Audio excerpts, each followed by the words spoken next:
Hello అండి. నమస్తే. Welcome to the 4 roots. ఇవాళ మట్టి మిశ్రమం గురించి చెప్పుకుందామండి. చాలామంది కమెంట్స్‌లో మీరెట్లా మట్టి మిశ్రమం కలుపుకుంటారు? పాటింగ్ మిక్స్ ఏంటి? అని చాలామంది అడుగుతున్నారు. దానికి రిలేటెడ్‌గా ఈ వీడియో అండి. ఇదే మిశ్రమం అండి. ఎంత పాట్ సైజ్ అయినా ఇదే. మీరు ఇదే గుర్తుపెట్టుకోండి. మనం వాడేదేంటంటే రెడ్ సాయిల్ అండి. వర్మీ కంపోస్ట్, ఇసక, వేపపిండండి.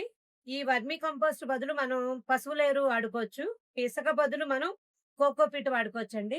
ఈ రేషియో ఏంటంటే 3:3:3:1 ఆ రేషియో అండి. ఎప్పుడైనా 1 వచ్చి వేపపిండండి. అదొక్కటే మీరు గుర్తుపెట్టుకోండి. ఆ రేషియోలోనే మనం అది యూనివర్సల్ సాయిల్ మిక్స్ అండి. అదే రేషియోని ఫాలో అయిపోండి ఎప్పుడు కూడా. మనం ఇప్పుడు ఎట్లా కలపాలో చెప్తాను. పాట్‌ని తీసుకుందామండి. ఎంత పాట్ అన్నది కాదు. ఎంత పెద్ద పాట్ అయినా సరే నేను చెప్పిందే సాయిల్ మిక్సింగ్ అండి నేను చేసుకునేదైతే. ఇప్పుడు ఈ పాట్‌కి మనం హోల్స్ పెట్టుకుందాం. ఇక్కడ హోల్స్ పెట్టుకున్నాం గదండీ! ఎప్పుడు కిందనే పెడతాం. కానీ నా ఎక్స్‌పీరియన్స్ వల్ల నేను ఇక్కడ పెడదాం అని చెప్తాను మీకిప్పుడు. మనం ఈ హోల్స్‌కి ఒక పెంకు పెట్టుకోవాలండి ఎప్పుడూ గూడా. ఇలా పెంకు పెట్టుకుంటాం గదండీ మనం. ఇలా పెంకు పెట్టుకుంటాం. కానీ ఇప్పటి నుంచి మీరందరూ చేయాల్సిందేంటంటే ఇట్లా పెట్టుకోండి. ఇలా పెట్టుకోవడం వల్ల మీకు వర్షం పడినప్పుడు వాటర్ స్టాగ్నేట్ అవుతది గదండీ! అప్పుడు ఏమన్నా పుల్లతోటి మనం ఆ పెంకుని కదిలిస్తే గాని ఆ వాటర్ ఫ్లో అవ్వదు. కింద నుంచి చేయాలి అంటే మనం కుండీని దించలేం పెద్ద కుండీలైతే.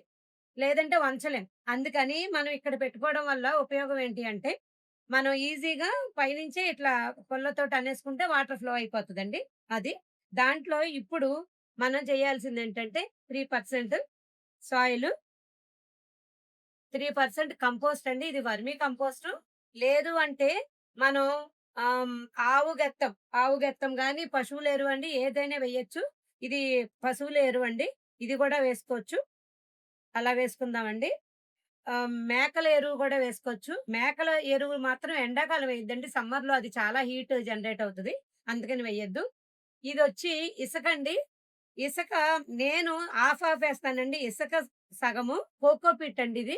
కోకోపీట్ సగం ఏసుకోండి. ఎందుకంటే కోకోపీట్ ఒకటి వేయడం వల్ల మనకి వర్షాకాలంలో వేరుకుళ్ళులయి వస్తాయండి. తడెక్కువైపోయి ఇదవుతది. ఎండాకాలం కోకోపీట్ చాలా బావుంటది. అదే కాకుండా కోకోపీట్ లైట్ వెయిట్ అండి టెర్రస్‌కి. ఇసకైతే మంచిది. కానీ వెయిట్ ఎక్కువ. అదొక్కటే ప్రాబ్లమ్ అండి. ఆ 2 హాఫ్ ఏసుకున్నాను. నీమ్ ఆయిల్ ఉంది గదండీ! ఇది 1% అన్నాను గదా! ఇది ఇలా వేసుకుందామండి. వేసుకొని మిక్స్ చేసేసుకోవడమే. ఇట్లా మిక్స్ చేసుకున్న తర్వాత మీరు ఒక లేయరు పెంకు పెట్టేసుకున్నాం గదండీ! ఒక లేయర్ ఇట్లా వేసేస్తాము.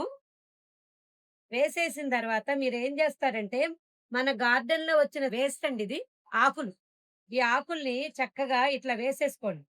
ఎక్కువే పడతాయండి. మీరు అమ్మో! ఇంత అనుకోవద్దు. అది నానిపోయిన తర్వాత ఆహ్, డీకంపోజ్ అయిపోతాయి కదండీ! అప్పుడు కిందకి వెళ్ళిపోతాయి. తర్వాత ఒక లేయర్ మళ్ళీ మట్టి వేయండి. వేస్తారు కదండీ! ఇట్లా ఒక లేయర్ మట్టి వేసిన తర్వాత మన ఇంట్లో వచ్చిన కూరగాయల చెత్త గాని, లేదు ఫ్రూట్ పీల్స్ ఏవున్నా గాని అవంతా ఇలా వేసుకోవచ్చండి. వేసుకొని కొంచెం గుడ్లు గుడ్లు పెంకులు చాలా రిచ్ కాల్షియం గదండీ! ఇట్లా వేసుకుంటాం. వేసుకున్న తర్వాత ఒక లేయర్ మట్టి వేసేస్తామండి మళ్ళీ. మట్టి వేసేసి నా గార్డెన్‌కి ట్రిక్ ఏంటి అని మీరందరూ అడుగుతున్నారు. ఆ ట్రిక్ ఇప్పుడు చెప్తానండి. మీకు అవకాశం ఉంటే మాత్రం బూడిద గూడా కలుపుకోండి. యాష్ కలుపుకోవడం వల్ల కాల్షియం అండి. అందరూ గుడ్డు పెంకులను వాడనోళ్ళు గూడా ఉంటారు గదా! అలాంటి వాళ్ళకి ఆప్షను యాష్ వాడుకోవచ్చు. నా సీక్రెట్ అయితే ఇదండి. టొబాకో, పొగాకు. పొగాకుని నేను ఇట్లా వేసేసుకుంటానండి. అట్లా వేసేసుకోవడం వల్ల నాకు వేరుకుళ్ళులు గాని, నెమటోడ్స్ గాని నా గార్డెన్‌లో ఉండదండి. అది వేసేసుకుని నేను చక్కగా మళ్ళీ ఇంకో లేయర్ మట్టి వేసేస్తా. అలా పూర్తిగా మట్టి వేసేయాలండి. ఇలా వేసేసిన తర్వాత ఎప్పుడు గూడా గుర్తుపెట్టుకోండి. మనం మట్టి ఎప్పుడు 3/4 వేసుకోవాలండి కుండీకి.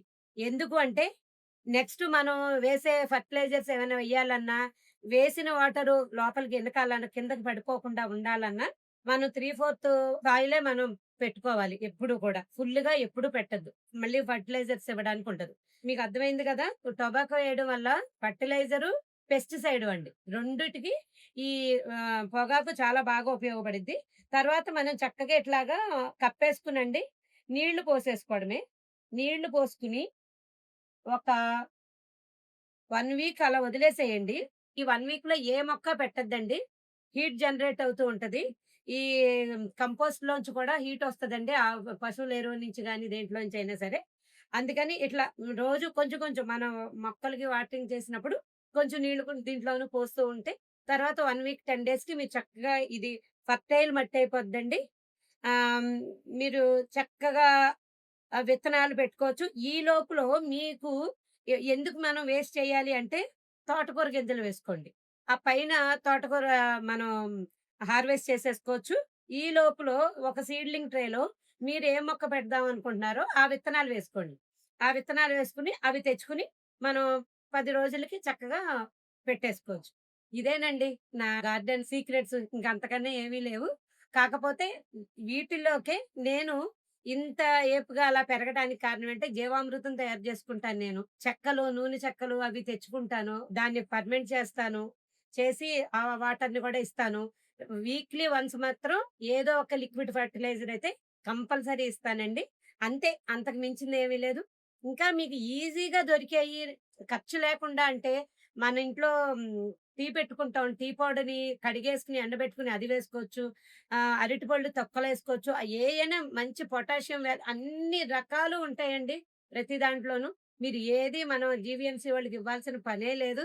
మనం ఒక చిన్న గార్డెన్ పెంచుకుంటే మొత్తం వెట్ వేస్ట్ అంతా మన గార్డెన్‌లోకొస్తది. గార్డెన్‌లో వేస్ట్ అంతా కూడా ఇక్కడే ఉంటది. ఇవంతా చాలా మంది గార్డెనర్స్‌కి తెలుసండి. బిగినర్స్‌కి మాత్రమే చెప్తున్నాను. నిదానంగా ఇలా చేయటం వల్ల వాళ్ళకి కొంచెం అవగాహన కలిగిద్దాము అనే ఉద్దేశమేనండి. ఇంకేమి లేదు. తెలిసిన వాళ్ళైతే ఇంకేమన్నా నాకు తెలియనివి ఏమైనా ఉంటే కామెంట్ రూపంలో పెట్టండి. ఇదే గార్డెన్ వేస్ట్‌ని ఇంట్లోది అస్తమానం మనం ఇలా కుండీలు చేసుకోలేం కదా! అందుకని మనం చక్కగా కంపోస్ట్ చేసుకోవడానికి ఒక డ్రమ్ము పెట్టేసుకున్నారనుకోండి. డైలీ మీరు దాంట్లో వేసుకోవచ్చు. అది కూడా మీకు ఒక వీడియో చేసి పెడతాను. మీకు అర్థమైందనే అనుకుంటున్నాను. ఒకవేళ ఏమన్నా అర్థం కాకపోతే మీరు ఒకసారి నాకు కామెంట్స్‌లో పెడితే మళ్ళీ నేను రిప్లై ఇస్తానండి. మీకు గనుక ఈ వీడియో నచ్చితే మాత్రం నా వీడియోస్ చూడండి. నాకు అడ్వైజెస్ ఇవ్వండి. కొత్తగా వచ్చాను గదా! ఈ ఫ్యామిలీలోకి. ఆహ్, సబ్స్క్రైబ్ చేసుకోండి. లైక్ చేయండి. థాంక్ యూ అండి.